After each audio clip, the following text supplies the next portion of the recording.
할렐루야! 오늘은 좌우에 계신 분하고 인사를 안 하겠습니다. 왜 인사를 안 해요? 코로나 바이러스에 인사를 안 해요. 좌우에 계신 분하고 인사하다가 침이, 왜 코로나 바이러스인 줄 아세요? 왜 코로나 바이러스인 줄 아세요? 코로 전염이 되기 때문에 코로나 바이러스. 어디 가서 이게 실업인연합회 담임 목사 그런 얘기했다고 절대 말하시면 안 돼요.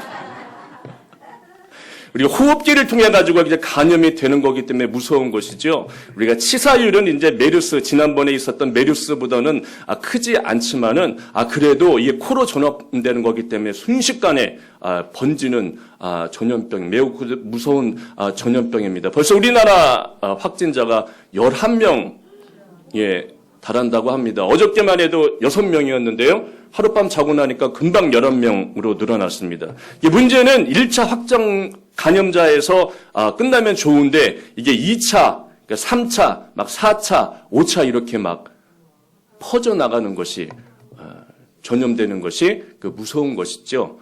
그래서 특별히 하나님께서 하나님을 믿고 주님을 따르는 하나님의 백성은 하나님께서 주의 눈동자처럼 지켜주실 줄 믿습니다. 그래도 한쪽 마음에 주의하는 마음이 있어서 예배 드리기 전에 딸한테 전화를 해서 학원에서 수업을 듣고 있는데 야 수업 들을 때 마스크 꼭 쓰고 해라. 마스크 꼭 쓰고 수업을 들어라. 이렇게 주의를 주고 전화를 끊었습니다. 그리고 조금 있었는데 저희 할머니한테 전화 오셨어요. 여러분 저번에 말씀드려서 잘 아시죠? 103세 할머니. 103세 할머니. 완전히 건강하세요. 103세인데. 예. 그거 아시죠? 저번에 이야기 한번 드렸던 것 같은데 우리 할머니가 103세인데 어느 날 막 집안이 난리 났어요. 왜 그러냐면 할머니가 그동안 교회를 너무 많이 나갔기 때문에 앞으로 교회를 안 나갈란다. 그러셔가지고 집안이 난리가 났습니다. 그래서 저한테 사람들이 우리 친척들이 다 주목하고 있어요. 어떤 목사로서의 답변을 내놓을까. 왜냐면 목사는 저밖에 없으니까. 그래서 제가 할머니한테 이렇게 말씀드렸습니다. 할머니가 하나님보다 교회를 더 많이 나갔으면 안 나가셔도 됩니다. 이렇게 말씀을 드렸어요. 그랬더니 일리가 있는 말이라고 계속 교회 나가기로 하셨답니다. 할머니께 전화가 오셔가지고, 야, 지금 전염병이 막 돌고 있단다. 너 오늘 설교 있냐, 예배 있냐, 예배 오늘 있으면 설교 있으면 금요철에 있습니다. 그랬더니, 너 설교하냐? 설교한다고 그랬더니, 설교할 때 마스크 쓰고 해라. 할머니, 설교를 내가 하는데 어떻게 마스크 쓰고 설교를 합니까? 내가 그랬더니 할머니께서 한참 기다리고 계시다가 그럼 너 알아서 해라. 그리고 전화를 끊으시더라고요. 할렐루야. 예, 오늘 이렇게 많이 오실 줄 몰랐습니다. 여러분 정말 믿음이 아주 강하신 것 같습니다. 하나님께서 특별히 지켜주시고 뿐만 아니라 하나님께서 우리의 갖고 있는 질병들도 다 고쳐주실 줄 믿습니다. 하나님의 치료의 광선이 바랄 줄 믿습니다. 예수님의 피 묻은 손이 여러분의 아픈 곳곳마다 만지고 다스려서 낫게 될 줄 믿습니다. 할렐루야. 저 여러분과 함께요. 예수님과 함께라는 제목으로 말씀의 은혜를 나누고자 합니다. 함께 따라 하시겠습니다. 예수님과 함께. 예수님과 함께. 네, 저는 지금 계속 마태복음에 대해서 주일이고 금요철하고 함께 은혜의 말씀을 나누고 있습니다. 여러분이 계속 들으신 분은 잘 아시겠지만은 이 마태라는 사람이 이스라엘 백성이 유대인들이 어떻게 예수님을 거부하였는가라는 것을 자세히 보여주고 있다고 말씀을 드렸습니다.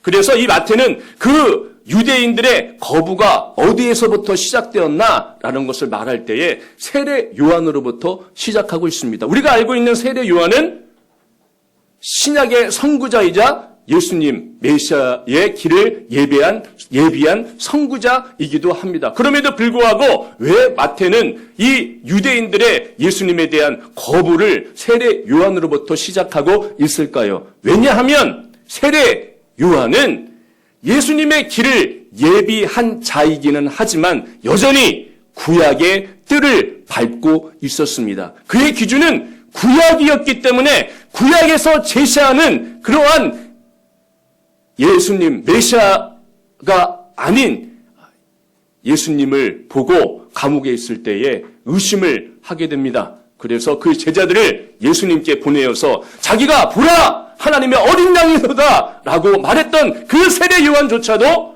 감옥에서 의심을 하고 자신의 제자들을 보내가지고 예수님에게 정말 당신이 오실 그 이가 맞습니까? 메시아가 맞습니까? 라고 물어보는 것으로부터 시작해서 마태는 이 유대인들이 예수님에 대해서 거부를 시작하고 있다라고 말해주고 있습니다. 그 다음에 안식일 날에 두 사건을 통해서 좀 더 구체화되어집니다. 안식일에 예수님의 제자들이 들을 지나가다가 밀 이삭을 잘라가지고 너무 배고파가지고 그것을 먹었는데 그 남의 이삭을 잘라가지고 먹은 것이 문제가 된 것이 아니라 이 이삭을 잘라 먹은 것 자체가 노동이다.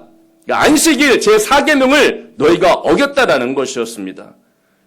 그래서 그때부터 구체적으로 예수님을 거부하기 시작을 하게 됩니다. 그리고 또 그 안식일 날 또 하나의 사건은 이 한쪽 손 마른 사람의 사건이 나옵니다. 예수님께서 그 사람을 고쳐줍니다. 고쳐준 장소가 어디예요? 회당이었습니다. 하나님의 말씀이 선포되는 회당이었음에도 불구하고 그 사건으로부터 마태는 유대인들이 예수님을 죽일 음모를 꾸미기 시작했다고 말씀하고 있습니다. 왜요? 왜 하나님의 말씀이 선포되어지는 회당에서 예수님을 죽일 음모가 시작되었을까요? 그들이 믿고 있는 잘못된 신앙 때문이었다라는 것입니다. 율법을 단순히 지키는 것으로만 생각했기 때문에 그들의 당위성이 최고조로 달했던 것이 바로 하나님 말씀이 선포되어지는 회당 아니었다라는 것입니다. 그러나 하나님께서는 율법을 주신 이유가 지키고 안 지키는 것에 따라서 심판을 하시기 위해서 주신 것이 아니라 하나님께서는 하나님 백성답게 살아가서 하나님 백성으로서의 복을 받게 하기 위해서 율법을 주신 것을 믿으시길 바라겠습니다.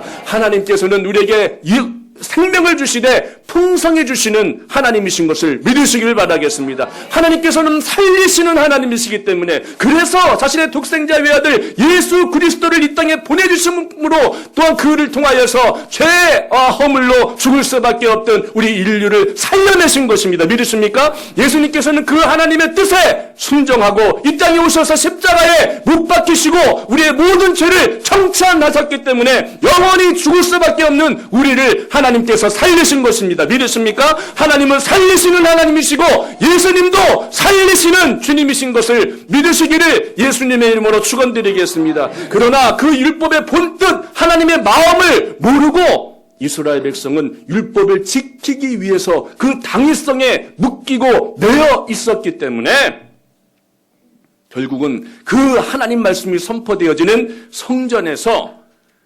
예수님을 죽일 음모를 시작하게 되었다라는 것입니다. 그때만 음모가 있는 것이 아니라 그때만 거부가 있는 것이 아니라 그때만 의심이 있는 것이 아니라 오늘 우리가 살고 있는 이 세상에도 어느 곳이나 사람이 살고 있는 세상에는 무엇이 있어요? 의심이 있고 의심에 따른 거부가 있고 거부에 따른 음모가 있고 음모에 따른 제거를 하려고 내 구역, 내 공동체에서 밀어내고 쫓아내려고 하는 배타적인 이기적인 생각을 갖고 있는 것이 바로 인간 세상이라는 것입니다. 그렇기 때문에 우리가 이 세상에 살아갈 때 마음 놓고 좀 편하게 살아갈 수 없습니다. 언제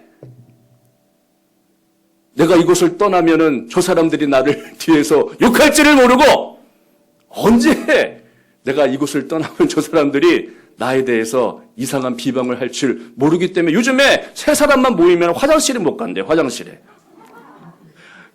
자리를 떠나면은 그 사람에 대해서 욕한다. 그런 말입니다. 모르고도 당하고 알고도 당하고 눈 뜨고 코 베어가고 죽 서서 개 주고 남의 다리 긁게 되는 그러한 상황들이 많이 있다는 것입니다. 그것뿐만 아니라 우리는 알면서도 우리의 돈이 줄줄 새어나는 것을 막을 수가 없습니다. 우리가 알면서도 줄줄 세워나가는 카드 이자가 있었음에도 불구하고 우리는 그 신용카드를 쓰는 것을 우리는 막지를 못합니다. 우리는 산더미처럼 쌓아가는 사채 이자가 있었음에도 불구하고 당장에 힘들고 어렵기 때문에 그 사채 돈을 쓸 수밖에 없는 상황도 있다라는 것입니다. 점점 늘어나는 세금. 사람들은 늘어나는 세금을 막기 위해서는 데모하지 않지만은 낸 세금을 잘못 썼을 때는 이 데모를 하는 것을 볼 수가 있습니다. 정말 합당하게 우리가 세금을 내고 있느냐? 거기에 대해서는 생각하지 않고 우리는 알게 모르게 눈뜨고 코베가는 식으로 정말 우리가 힘들어 애써서 땀 흘려서 벌어놓은 그 돈이 합당하게 세금으로 들어가고 있느냐? 그것을 신경 써야 되는 것이에요. 그것을 신경 못 쓰고 이미 흘러간 돈을, 이미 나에게서 떠난 돈을 잘못 썼다고 데모하는 것은 어떻게 보면은 이 도둑 맞고 문 고치는 격이 아닐까 싶습니다. 치솟는 물가는 또 어떻습니까? 월급은 항상 그 자리고 우리의 수입은 늘어나지 않는데 날마다 올라가는 물가에 우리는 어쩔 수 없이 넉넉고 눈뜨고 코베어가는 식으로 당할 수밖에 없는 상황에서 살아가고 있습니다. 뿐만 아닙니다. 잠재적인 적은 얼마나 많습니까? 여러분 신종 사기들이 얼마나 많이 늘어나고 있습니까? 보이스 피싱 당한 분 한번 손 들어보세요. 여기는 막 성령님께서 막 지혜를 주셔가지고 한 분도 그런 분이 안 계시네요. 보이스 피싱이다, 또 인터넷 중고 사이트를 통해서 사기를 또 치기도 하고 이제는 이 뉴스에, TV 뉴스에 소매치기나 뻑치기 같은 건 나오지도 않습니다, 이제. 이 기사는, 이 기사거리도 되지 않습니다. 얼마나 흉악하고 지능적인 이 신종 사기들이 많이 나타나는지. 소매치기 말고 손치기 아세요, 여러분? 손치기 모르시죠? 예전에 뉴스에 한번 나온 적이 있는데 차가 이제 지나가면은 좁은 골목길에 지나갑니다. 그러면 사람이 옆에서 이렇게 오다가 마치 이 차가 자신의 손을 친 것처럼 자신의 손을 슬쩍 해가지고 백밀러에 칩니다. 그리고 아파가지고 이 차가 나를 쳤다고 앉아가지고 돈을 뜯어내는 수법이에요. 제가 추석 때 한번 당했습니다. 골목길을 딱 지나가는데 너무 좁은 골목길이었습니다. 그렇게 화나지도 않은데 저 앞에서 아주 그냥 건장한 남자 한 명이 앞으로 지나오는 것이에요. 그래가지고 제가 지나가려고 하는데 갑자기 성령님이 인도해 주시는 제 마음 가운데 그거 아닐까라는 의심이 들기 시작하는 거예요. 손치기가 아닐까. 그래서 제가 그 사람이 가까이 지나올 때 거의 차를 멈췄습니다. 그런데 이 사람이 아니나 다를까 이 제 백미러에 손을 탁 하더니 또 그런 사람들은 어떻게 하든지 그 백미러가 고장나고 다치지 않게 아주 손만 이렇게 해가지고 소리가 나게 하더라고요. 퍽 소리가 나는데 이 백밀러는 괜찮은데 그 사람도 괜찮은 것 같아요. 근데 그 자리에 앉아가지고 막 아프다 힘들다 막 그러는 거예요. 그래서 내가 이미 마음속에 성령님이 암시를 해주셨기 때문에 딱 갔습니다. 그 앞에 가서 많이 다치시지 않느냐고 그랬더니 너무 아프다라는 것이에요. 너무 아프다라는 것이에요. 그런데 제가 가만히 보니까는 하나도 다친 데가 없는 것 같아.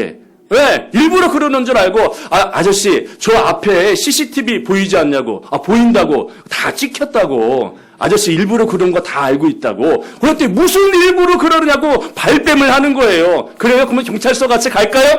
그랬더니 경찰서 그래 가요 막 그러는 거예요. 그러지 말고 그냥 좋게 끝냅시다. 제가 3만 원 드릴 테니까 그냥 좋게 거기 파스 사다 붙이시고 나머지는 용돈 쓰세요. 이렇게 했는데 5만 원 줘 5만 원.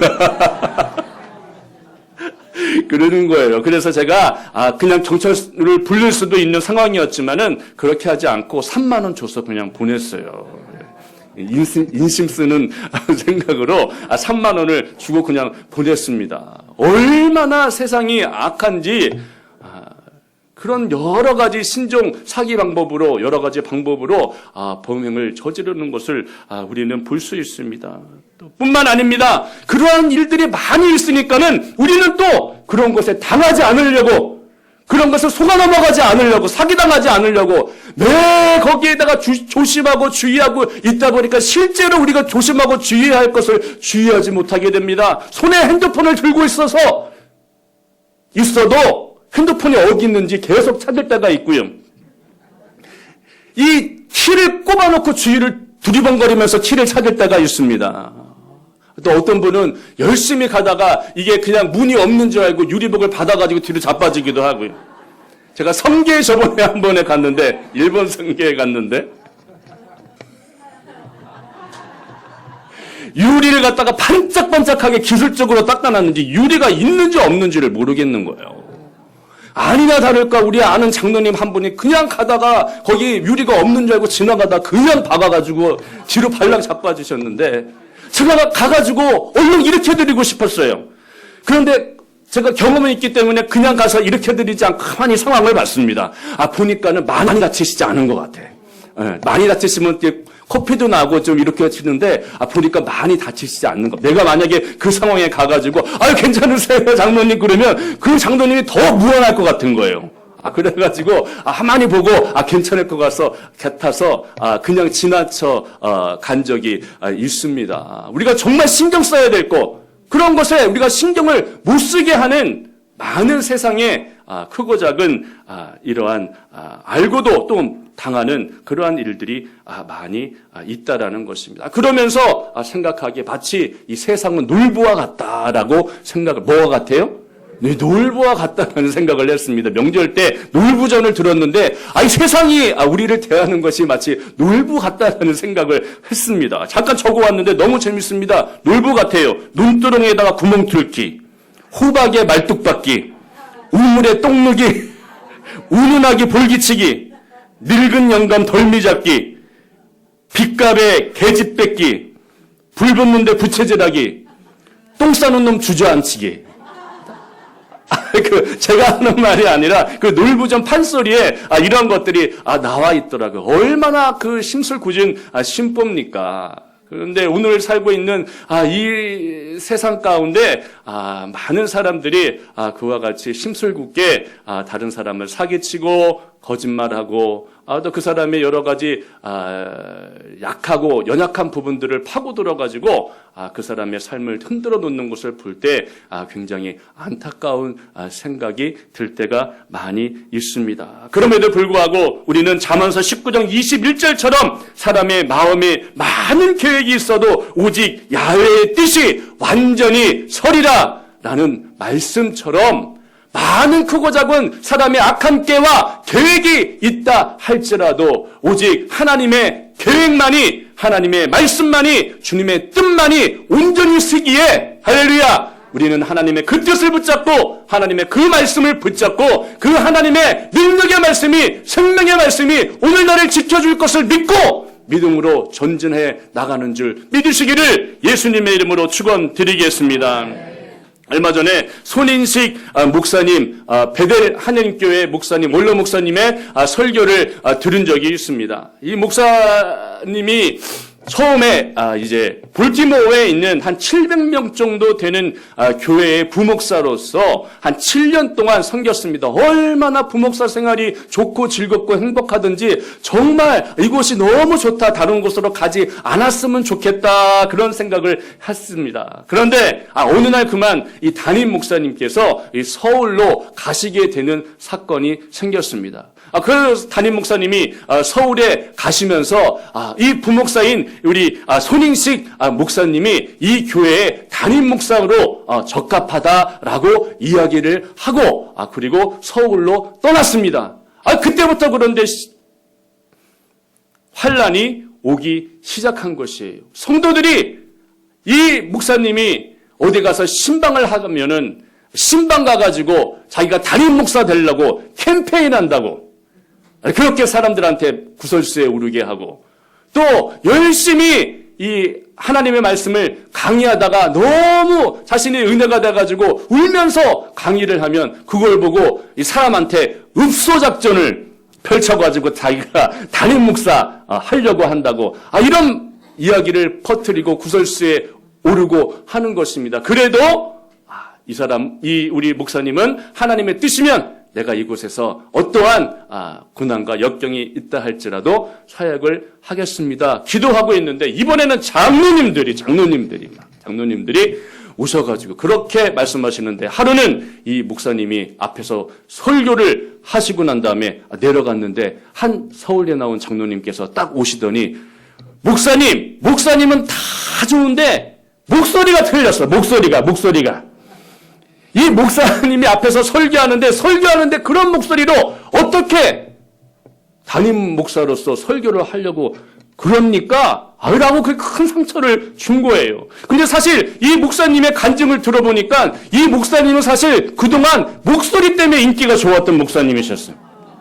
이 목사님이 결혼을 하게 되는데도요, 미국에서 이제 한국으로 나와가지고 선을 보는데 공항에서 그 자매를 보자마자 할렐루야 자매님 이렇게 얘기했는데 그 한마디 그냥 뿅 가가지고 그래가지고 바로 결혼을 했거든요. 제가 예전에 말씀드린 적이 있습니다. 이 여성이 남자를 처음 딱 보게 되면 본능적으로 3가지를 스캔을 한다고 되어 있습니다. 뭘 스캔? 첫 번째, 키. 2번째, 목소리. 3번째, 스타일을 스캔한다고 되어 있어요. 그래서 이 남자의 목소리가 이렇게 가늘기보다는 약간 중저음의 목소리면 이 여자가 금방 콕한다고 되어 있습니다. 근데 목소리만 좋고 키만 크고 스타일만 좋으면 뭐예요? 그죠? 남자가 능력도 있고 여러 가지 갖출 것도 갖춰야 되죠. 그래서 목소리만 좋은 저 같은 사람은 속전속결로 끝내야 돼요. 속전속결로. 처음에 가서 속전속결로 목소리가 좋아서 혹할 때 그때 확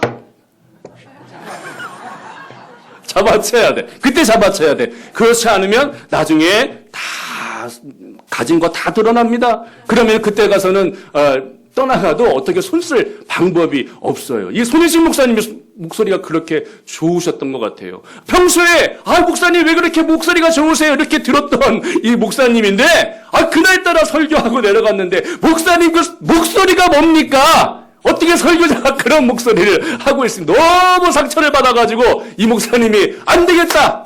이 볼티모어 교회를 떠나야 되겠다. 그렇게 마음을 먹고 볼티모어 교회에서 이 로스앤젤레스 캘리포니아에 있는 현재 그 베델 한인교회로 옮기셨습니다. 이 성도가 한 100명도 되지 않는 성도인데 그곳에 가가지고 설교를 했는데 첫 번째 설교하는데 사람들이 다 뒤집어진 거예요. 사람들이 어쩌면 그렇게 설교가 은혜스럽냐고. 그래서 100명도 안 되는 교회가 순식간에 200명이 되고 500명이 되고 1000명이 되고 1500명이 되고 5500명까지 늘어났대요. 5500명까지 한인교회에서. 제가 박수를 받는 것 같아요. 제가 박수를.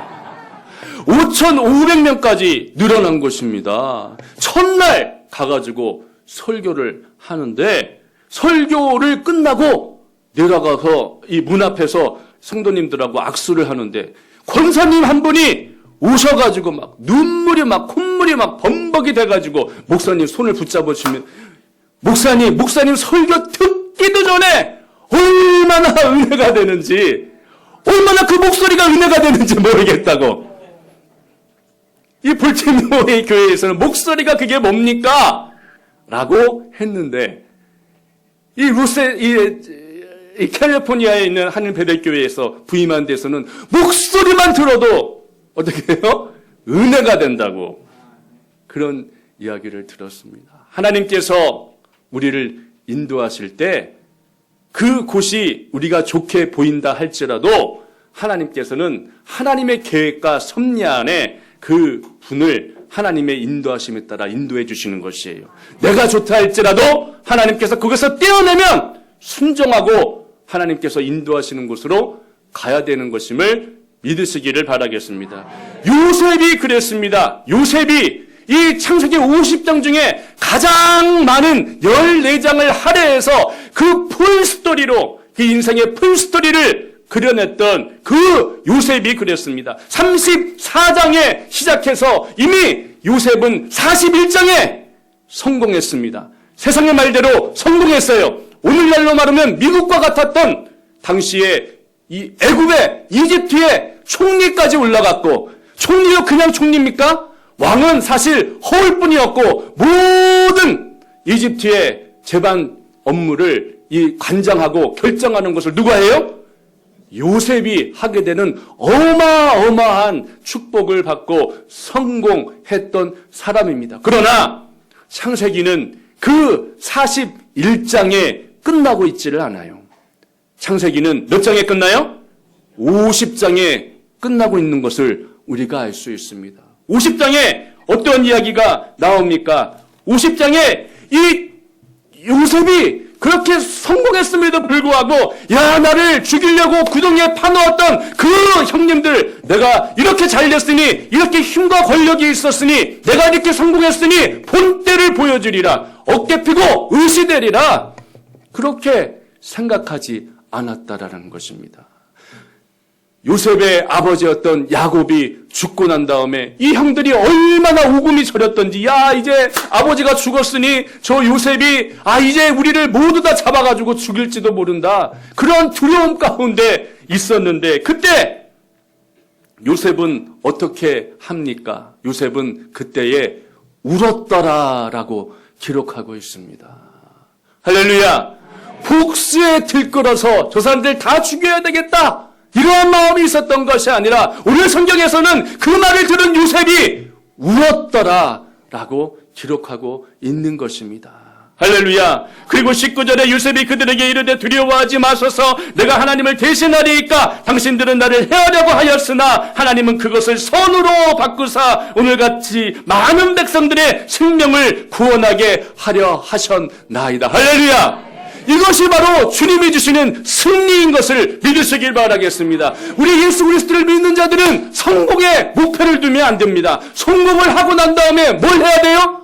승리를 해야 된다는 것이에요. 성공으로 멈춰 있으면 안 됩니다. 성공과 승리는 다른 말입니다. 우리는 석세스풀한 삶을 살아갈 수도 있지만 그러나 거기를 넘어서 우리는 빅토리어스한 삶을 살아가야 된다는 것을 믿으시기를 예수님의 이름으로 축원드리겠습니다. 우리가 어떠한 방법으로 어떠한 목표로 믿는 사람이건 믿지 않는 사람이건 성공할 수가 있습니다. 그러나 그 성공에서 멈추게 되고 그 성공이 다른 사람을 찍어 누르고 내가 이전에 당했던 것을 복수하는 데 사용된다면 그것은 쓸데없는 성공이고 아무 필요 없는 성공이고 썩어져가는 부패한 성공인 것을 믿으시길 바라겠습니다. 진정한 주님의 인도하심과 주님이 함께 하시는 성공은 무엇이냐? 성공을 지나서 승리에 이르게 되는 것입니다. 요셉은 울었더라라고 말씀하셨습니다. 자신을 구덩이에 넣어 죽이려고 했던 그 형들을 바라보고 이 모든 것은 합력하여 선을 이루시는 많은 백성의 목숨을 살려내려고 하셨던 하나님의 뜻이었다라고 그래서 나는 승리했다고 말했던 요셉을 우리는 생각해야 될 줄 믿으시기를 예수님의 이름으로 축원드리겠습니다. 주님과 함께 하시는 저와 여러분이 되시기를 예수님의 이름으로 축원드리겠습니다. 우리 말씀을 생각하시면서 주여 삼창하시고 기도하시겠습니다. 주여 주여 주여 할렐루야. 살아계신 하나님 아버지